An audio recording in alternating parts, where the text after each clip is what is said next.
Bismillahirrahmanirrahim. Assalamu alaikum dear students. This lecture is being presented by University of Education Lahore, Department of English with course title Semantics, which is offered in program BS English course code ENGL 4140. This lecture will move gradually for the better understanding of the students. We experience events and situations from various points of view, and these points of view are often incorporated into our description of the events and situations. We look back on events and situations we have experienced and look forward to events and situations that may exist in the future. Some things that are true seem to be always so, others true just temporarily. We see some events just beginning and situations just coming into existence, and other events and situations coming to an end. Some events are viewed as over and done with at some particular time, others as still continuing.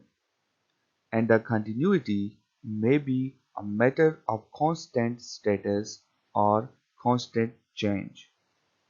The expression of all these viewpoints is called aspect. Aspect is both grammatical and lexical. It is expressed in predicates, especially in verb inflections and collocations of verbs. For example, it's beginning to break, or it's breaking, or it broke, or it's broken. However, the expression of aspect may also appear in certain temporal adverbs and in the choice of referring expressions. For example, he is not here yet and he is no longer here. Both communicate that he is not here, but they incorporate different viewpoints. Jana arrived tells of a single event. People arrived may relate one event or a number of events, because in the first sentence Diana is a single person, and in the second sentence people means a combination of people or more than one person. Along with the viewpoint that we express, aspect also depends on the nature of the predicate used, a lexical matter. Differences of aspect are communicated in the semantic features of different predicates. For example, she learned it versus she knew it. She learned it communicates the change from one status to another, from not knowing to knowing, presented as a simple event, though of course the process of learning may go on over a period of time and consist of various parts. She knew it describes a situation or state without commenting on its boundaries, although knowing must have a beginning. Or compare with the sentence he threw the ball and he bounced the ball. The latter is likely to be a repetitive action. The former may be a single event or may not. There is no good English name to designate all the intrinsic temporal features of different predicates. At any rate, we cannot divorce the nature of predicates from a discussion of kinds of aspect and how they are expressed in English. As we shall see, one predicate may have more than one way of contributing to the aspect, that is, expressed. Here in this slide, we are going to see generic and specific predications.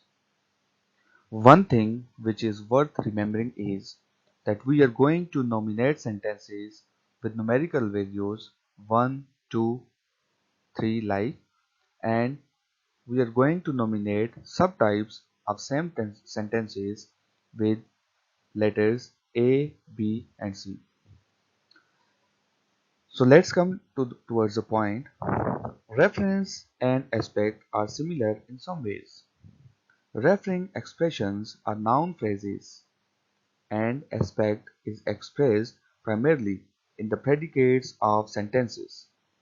But there are certain similarities, just as we distinguish between generic and non-generic reference.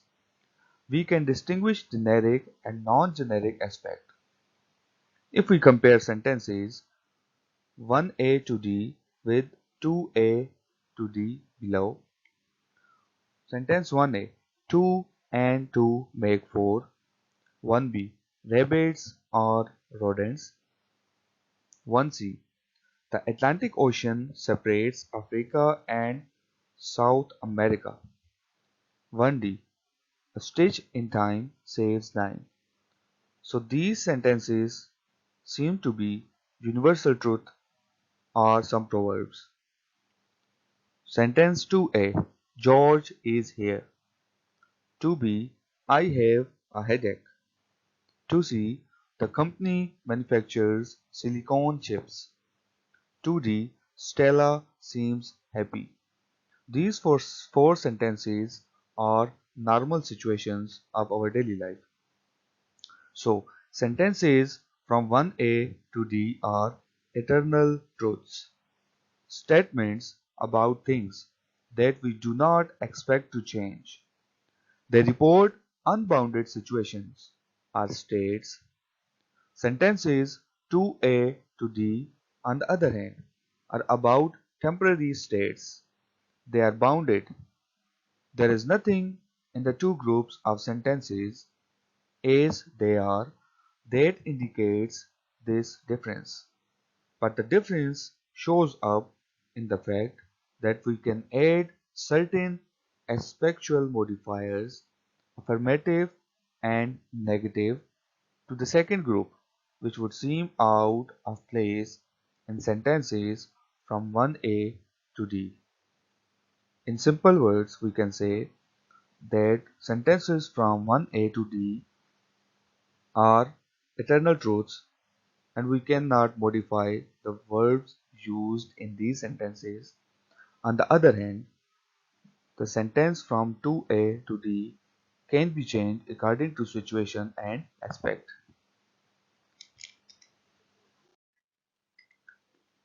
Sentence 2a1, George is already here. 2b1, I still have a headache. 2c1, the company does not yet manufacture silicone chips. 2d1, Stella does not seem happy anymore or no longer seems happy. Sentences 2a1 to d1 contain the same information, but the aspectual modifiers call attention to boundaries.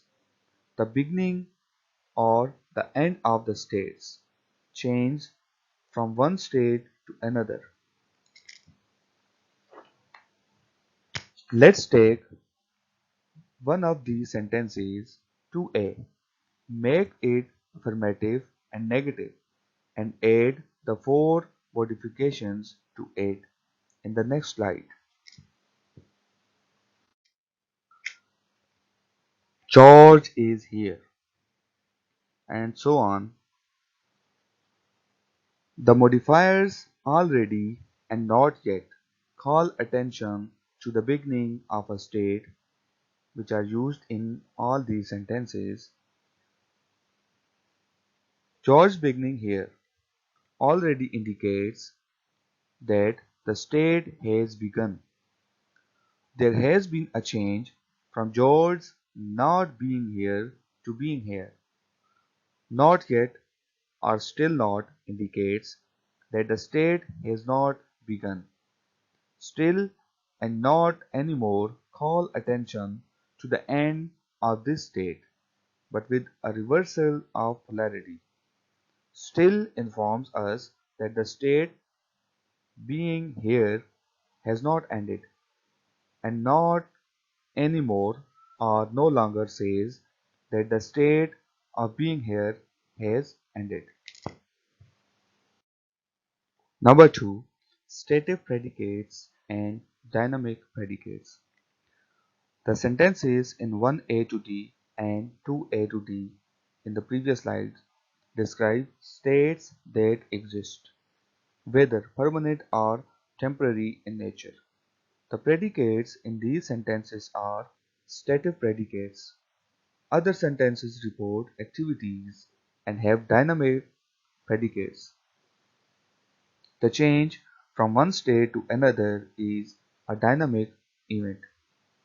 The following report such changes. Sentence 3a. George arrived here. 3b. I recovered from my headache. 3c. The company started manufacturing silicone chips. 3d. Stella lost her tired look. A stative predicate, according to Comrie, reports a state that requires no expenditure of energy and that continues until energy is expended to change that state. A dynamic predicate reports a situation that will only continue if there is a continual input of energy, but it ceases with energy is no longer expended. Thus, the following sentences are stative and have stative predicates in the next slide. Starting from the previous slide, now here we are going to mention stative predicate. In the sentence 4a, we waited. 4b, the children were hungry. 4c, snow lay on the ground. 4d, Alan needed a dictionary. On the other hand, the following are activity sentences and have dynamic predicates. Something moved. The sun came up. The boat drifted along. They discussed the plan. So moved, came up, drifted, and discussed are dynamic predicates. A stative predicate is typically durative in respect. For each of the sentences from 4a to d, we can ask how long? How long did we wait? How long were the children hungry? And so on. And we can add expressions that tell the length of time for an hour, all day, from Christmas till New Year's Day, all during the parade, as long as she was studying. A stative predication relates a situation that does not change during the time when the predication is valid. Thus, if the sentence Jess had a headache all morning is true, then at every instant during that morning the sentence Jess has a headache was true. To say this in other way, a stative predication relates a situation that consists of homogeneous parts.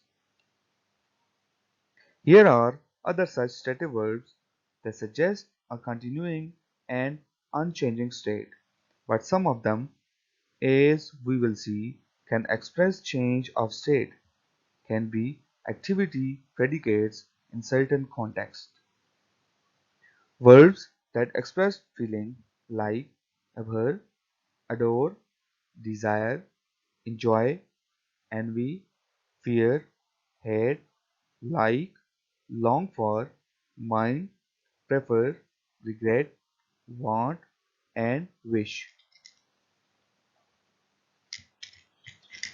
Verbs that express other mental states are believe, doubt, expect, intend, interest, know, suppose, suspect, think, and understand. Verbs that express a relation between two entities are belong, consist, contain, cost, deserve, equal, fit, include, involve, keep, lake, matter, mean, need, owe, own, remain, require, and resemble.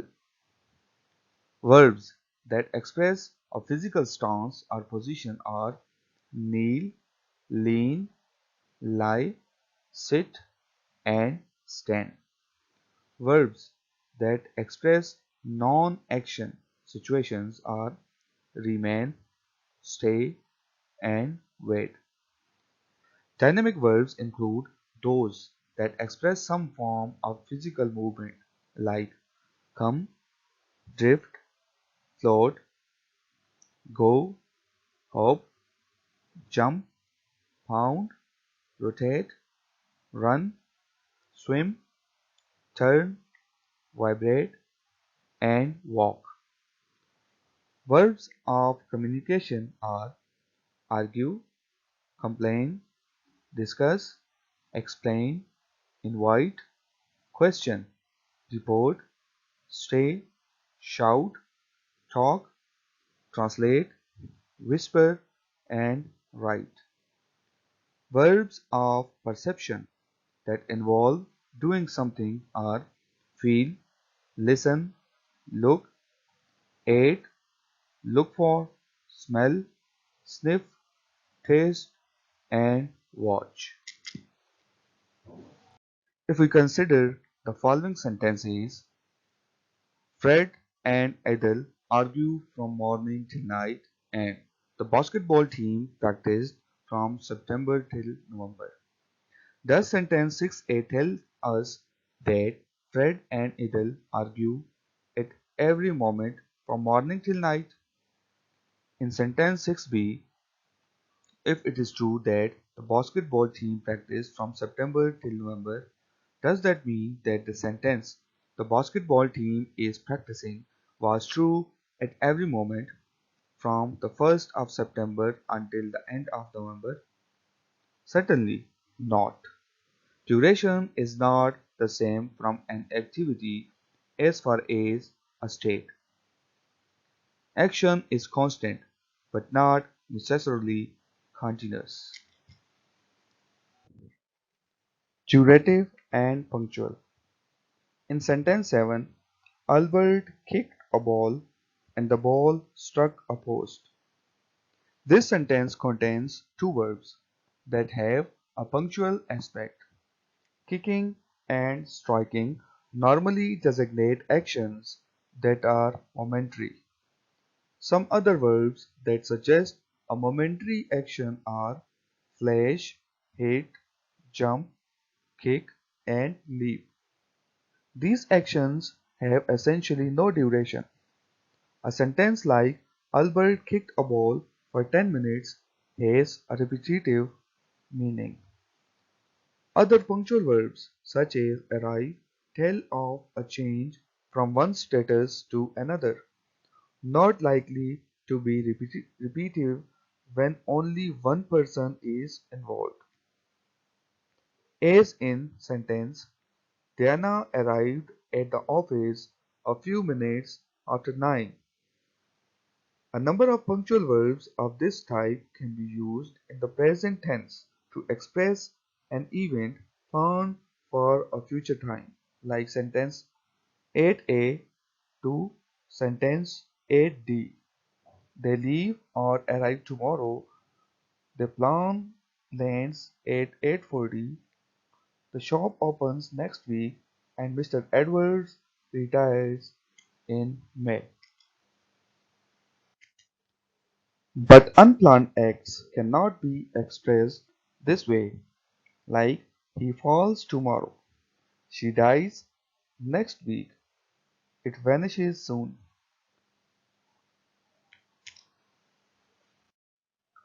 A number of verbs, sometimes referred to as verbs of mental activity, occur in both punctual and durative uses, like sentence 9a, 9b, 10a, 10b, 11a, and 11b.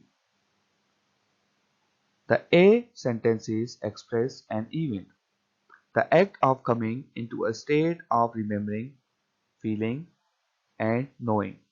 The B sentences tell of a state in existence.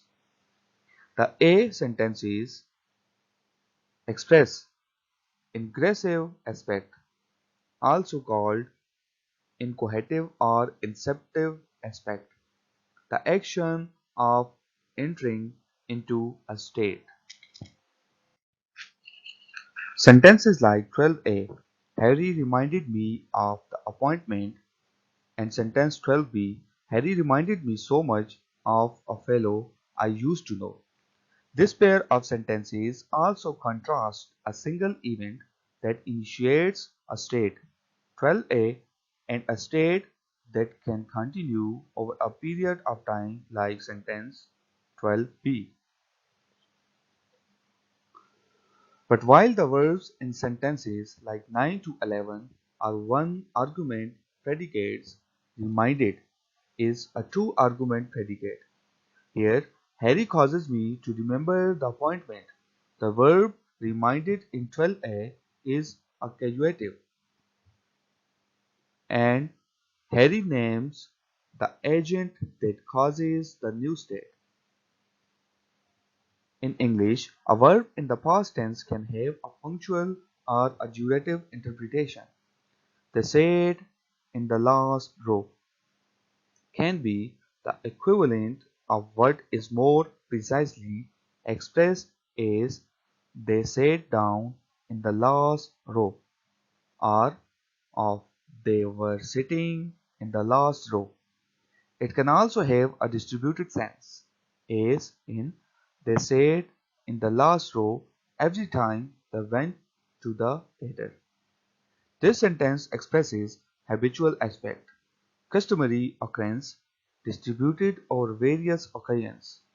However, a simple past tense verb can only express habitual aspect if there is some expression of frequency, that is, some expression of how the event is distributed in time. English has a more specific way of expressing habitual aspect, one which is used only for customary events in the past. They used to sit in the last row. With used to, the predication is specified as habitual, whether there is an expression or frequency or not. Habitual aspect in the present can be expressed with the simple present tense form of a verb. He smokes cigars, drinks tea, sleeps 8 hours every night, and curses like a trooper. Telic and atelic.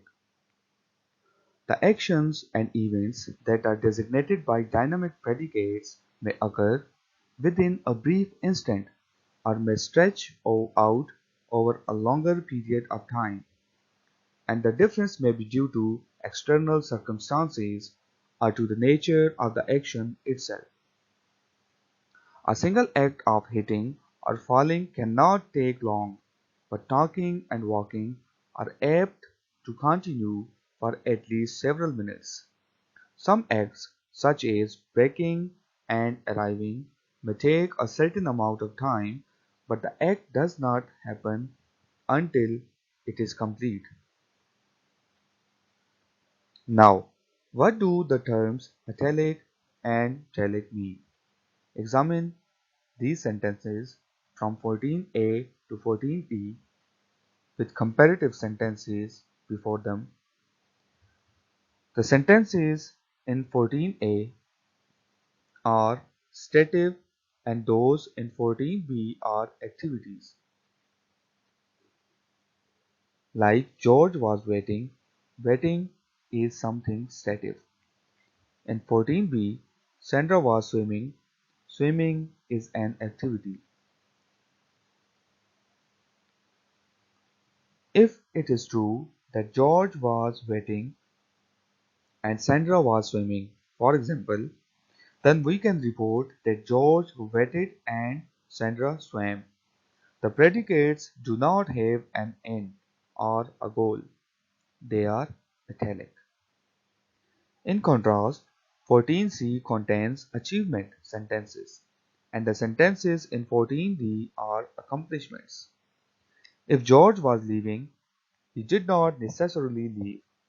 Sandra might be dying for months and yet not die. These sentences do not report events, happenings, but processes moving towards events. George left, Sandra died. Report events that occur instantly. However long the process of moving toward that event may be. Since the events are instantaneous, we can ask, when did George leave? Or when did Sandra die? But not, how long did George leave or Sandra die? The sentences in 14d are also about processes moving toward completion. If Sandra was writing a letter but stopped, it would be true that Sandra wrote an activity, but not that she wrote a letter or an accomplishment. Similarly, the fact that George was cutting a rope does not necessarily lead to the fact that he cut it. Accomplishment in 14d are like achievements in 14c in having an end result, in being telic. Accomplishments differ from achievements in not having an instantaneous result. We can ask, how long does or did it take Sandra to write a letter? And we can say, for example, it took George several minutes to cut the rope. To summarize the discussion, states are not dynamic, durative, and atelic. Activities are dynamic, durative, and atelic. Achievements are dynamic, instantaneous, and telic. Accomplishments are dynamic, durative, and telic. Activities and accomplishments are both dynamic and durative. And duration means the passage of a period of time, but there is a difference. Activities occur throughout a period of time. In English, most commonly introduced by the preposition for. Like sentence 15, Lucy wrote for half an hour, or we can say all afternoon. Accomplishments require expenditure of effort during a period leading to the result accomplished.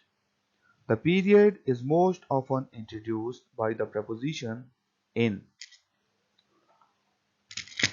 Like sentence 16, Lucy wrote a letter in half an hour. Sentence 15 is indefinite about what Lucy wrote and sentence 16 is specific. Note that sentence 17 is indefinite like 15 and the sentences in 18 are specific like 16.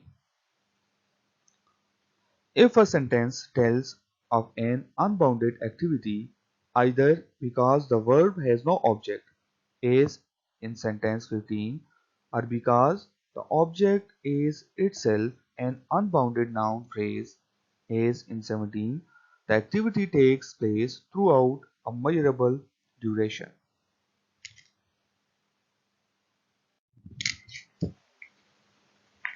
All Telic events, achievements, and accomplishments are specific. In the following paired sentences, note how a specific event in the A sentences can be changed to a non-specific activity, the B sentences. In 19A, Bird arrived at noon and left at 3 o'clock. In 19B, which is non-specific activity, people arrived and left throughout the afternoon. And same is the case with 20A and 20B and 21A and 21B. The A sentences have a punctual interpretation and the B sentences have a distributed sense. The distributed sense may be due to a plural indefinite subject like 19B or object like 20B. That is, a noun phrase which is unbounded, or to an adverbial phrase that expresses distribution here by means of the preposition throughout in 19b or the specifier every in 21b. But the thing worth noting is that a plural subject or a plural object does not necessarily express distribution of what the predicate expresses. Like sentence 22. People arrived at noon and left at 3 o'clock. 23. Tim enjoys wrestling matches. One final note about atelic and telic predicates. A verb that is atelic by itself may become telic with the addition of a particle.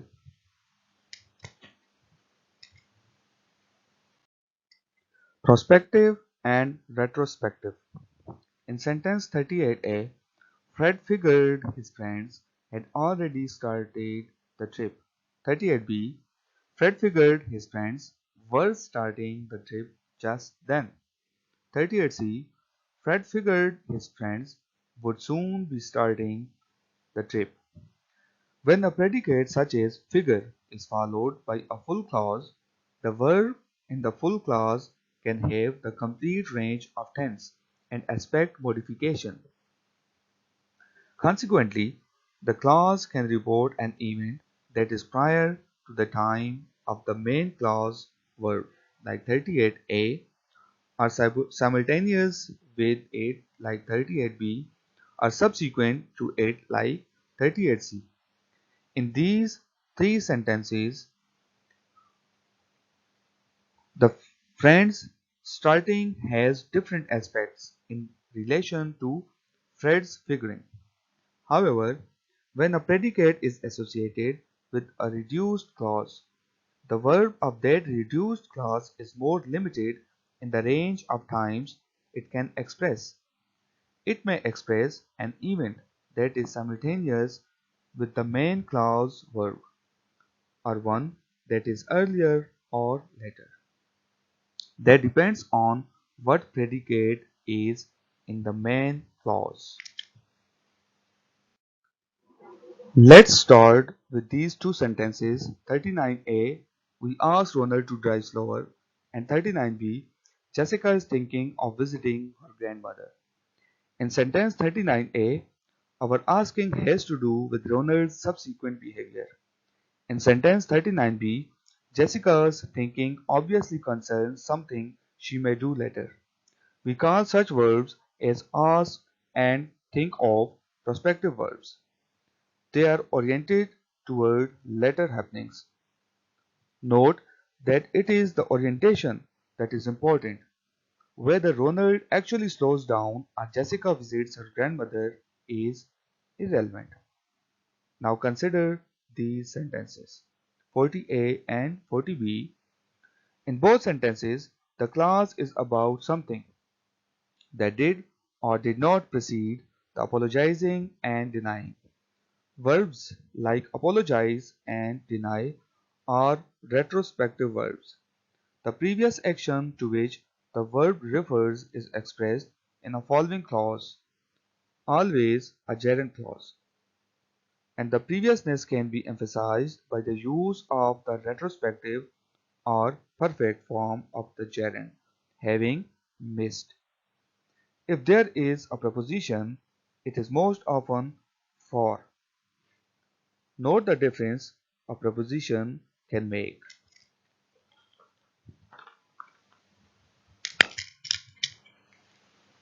Mr. Hawkins excused Jerry for missing the meeting or for having missed the meeting.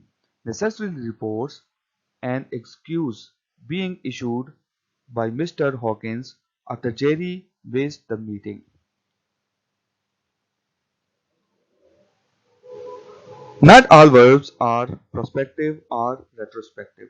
Some verbs indicate an action that goes on at the same time as weather is reported in the following clause. The verb help occurring with an infinitive clause is seen, for example, in the following sentence 41. I helped Josie to bring in the groceries. The helping and the bringing in must be simultaneous.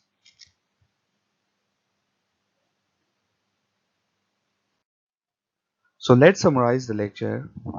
Aspect is the cover name for different ways in which the proposition contained in a sentence is viewed. Different aspects are fairly easy to recognize and understand, but any one aspect may be expressed in various ways. The semantic nature of a predicate often has something to do with the aspect it expresses, but it is also a fact that some predicates may occur in sentences with different aspects. This chapter has drawn a distinction between states and activities, the former containing stative predicates and the latter dynamic predicates. Some states express generic propositions, essentially unchanging, and others express non-generic propositions which have come about through change and may change again. Relations between a present state and a previous one can be indicated with the aspectual modifiers like already, still, no longer, and not yet. States and activities are durative. They are also atelic, not expressing any definite endpoint. Achievements and accomplishments are telic. The former are punctual, with the endpoint of the activity occurring instantially, whereas it takes some period of time for an accomplishment to reach its endpoint. Achievements and accomplishments are specific and require specific noun phrase as arguments. Certain verbs followed by an infinitive clause are prospective. They express a meaning that is necessarily previous to the proposition in the infinitive clause. Other verbs followed by a gerund clause are retrospective and express a looking back at, at the content of the gerund clause. This grammatical form is used in telling and duration of states up to a present or past moment and in recounting events that are seen as relevant to such a moment. Finally, English has a progressive form consisting of be plus the present participle. The progressive expresses a temporary or bounded activity.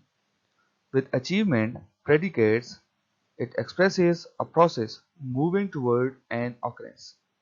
With stative predicates, the progressive often adds intensity to what is said.